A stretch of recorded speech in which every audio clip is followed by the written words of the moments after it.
Hello students, important question accounts series का आज ये मेरा 7th वीडियो है। इसके पहले 6 वीडियोस अपलोड हो चुके हैं चैप्टर वाइज बिल्कुल। और एग्ज़ाम का डेट आपको पता ही है 4 तारीख को है, बहुत कम समय बचा है। चलिए आज हम जो टॉपिक करने वाले हैं वो है dissolution of partnership firm. 4 marks का इसका वेटेज है, तो उम्मीद करते हैं कि 3 नंबर का एक थ्योरी आएगा और 1 नंबर का इसका ऑब्जेक्टिव टाइप क्वेश्चन आएगा। हो सकता है 4 नंबर का सीधे थ्योरी पे जाए, ऐसा भी हो सकता है, बट फिर भी मैंने ऑब्जेक्टिव क्वेश्चन सीरीज़ तैयार की आप लोग के लिए, एक बार देख के जरूर जाएंगे। ठीक है, चलिए सबसे पहले आज हम शुरू करते हैं ट्रू फॉल्स से। On dissolution of a firm an amount realise from the unrecorded asset is shown in realisation account. True. जब अनरिकॉर्डेड एसेट्स को बेचते हैं तब हम रियलाइजेशन अकाउंट के डेबिट साइड में उसको लिखा जाता है। पूछ रहा है रियलाइजेशन में लिखते हैं, आंसर है true. The dissolution of firm means the dissolution of partnership. मतलब अगर फर्म बंद हो गई तो पार्टनरशिप भी खत्म हो गई, तो ये बात सही है, true. There is no difference between the dissolution of firm and partnership. बोल रहा है कोई डिफरेंस नहीं, डिफरेंस है। अगर फर्म का डिसोल्यूशन होता है तो पूरा बिजनेस बंद, लेकिन अगर पार्टनरशिप का डिसोल्यूशन होता है तो बिजनेस बंद नहीं होता, पार्टनरशिप चेंज होती है, रिलेशनशिप चेंज होता है। तो ये आंसर है इसका false. Realisation account is prepared several times in the life of firm. False. Realisation account सिर्फ एक ही बार बनता है, और वो भी कब बनता है, जब डिसोल्यूशन ऑफ फर्म होता है। तो ये भी क्या है, फॉल्स।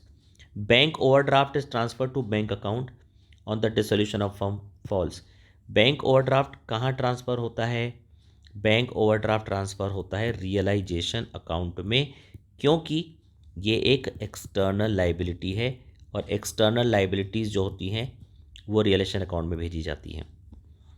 फिर बोल रहा है balance sheet is prepared at the time of dissolution of firm. False. Firm बंद हो गई तो अब बैलेंस शीट थोड़ी बनाएंगे, बल्कि अकाउंट्स क्लोज करते हैं। Dissolution of partnership is different from dissolution of firm. सही बात है, डिसोल्यूशन ऑफ पार्टनरशिप अलग होता है, डिसोल्यूशन ऑफ फर्म अलग होता है, true. Business is closed in case of dissolution of firm, true. अब एमसीक्यूज की बात करते हैं। एमसीक्यूज में पहला क्वेश्चन है डिसोल्यूशन ऑफ फर्म बैंक और ड्राफ्ट इज ट्रांसफर टू। ये अभी थोड़ी देर पहले आपको एक्सप्लेन किया था, बैंक और ड्राफ्ट कहाँ ट्रांसफर करते हैं, रियलाइजेशन अकाउंट में। On dissolution of a firm partners loan account is transfer to. याद रखें, बहुत सारे लोग गलत कर देते हैं। जब फर्म का डिसोल्यूशन होता है तो पार्टनर्स लोन हम कहाँ ट्रांसफ़र करते हैं, इधर नहीं करते हैं, रियलाइजेशन में भी नहीं, कैपिटल में भी नहीं, करेंट में भी नहीं। इसका आंसर है पार्टनर्स लोन अकाउंट बनाते हैं, उसमें ट्रांसफ़र करते हैं। ध्यान रखें, इसका आंसर है none of these.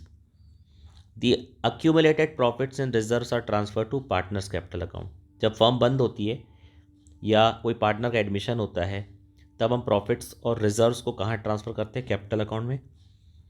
Realisation account is nominal account, क्योंकि इससे हमें क्या पता चलता है, प्रॉफिट्स और लॉस के पता चलता है, और प्रॉफिट और लॉस के जो अकाउंट होते हैं नॉमिनल अकाउंट होते हैं। Fill in the blanks. After dissolution of partnership partners can do their own business, अपना खुद का बिजनेस कर सकते हैं। रियलाइजेशन अकाउंट कैसा अकाउंट है, नॉमिनल अकाउंट है। On dissolution firstly external liabilities, जिसको हम थर्ड पार्टी बोलते हैं, उसका पेमेंट होता है। Expenses of dissolution are written in the debit side of realisation account. Dash account is opened on dissolution of partnership firm, realisation account बनाया जाता है। Answer the following in one sentence, one word. Dissolution of partnership firm due to efflux of time is called dissolution by incidence. अगर time बीत गया, जितने समय के लिए उन्होंने पार्टनरशिप क्रिएट की थी, अगर उस वजह से बंद हो रही है, जिसको बोला जाता है dissolution by incidence. At which value the assets of a dissolved firm are transfer to relation, book value.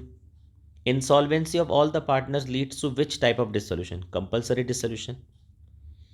In dissolution of a firm necessary, is dissolution of a firm necessary, dissolution of partnership, no. How many times the realization account is prepared during the firm's life, only one time, वो भी तब जब firm बंद होती है।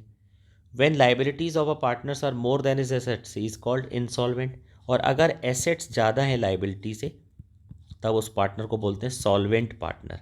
अब देखिए theory question की बात करते हैं, जिसको लेकर बच्चे सबसे ज़्यादा परेशान होते हैं। देखिए ये जो छोटे छोटे क्वेश्चन है, what is the meaning of dissolution of partnership firm, what is the meaning of dissolution of partnership, याद रखें पार्टनरशिप फर्म, ये dissolution of partnership. State any two circumstances under which a partnership firm is dissolve, वो दो परिस्थितियाँ बताइए जिसकी वजह से फर्म बंद हो जाती, जैसे कोई पार्टनर इंसॉल्वेंट हो गया या फर्म कोई इलीगल काम कर रही है।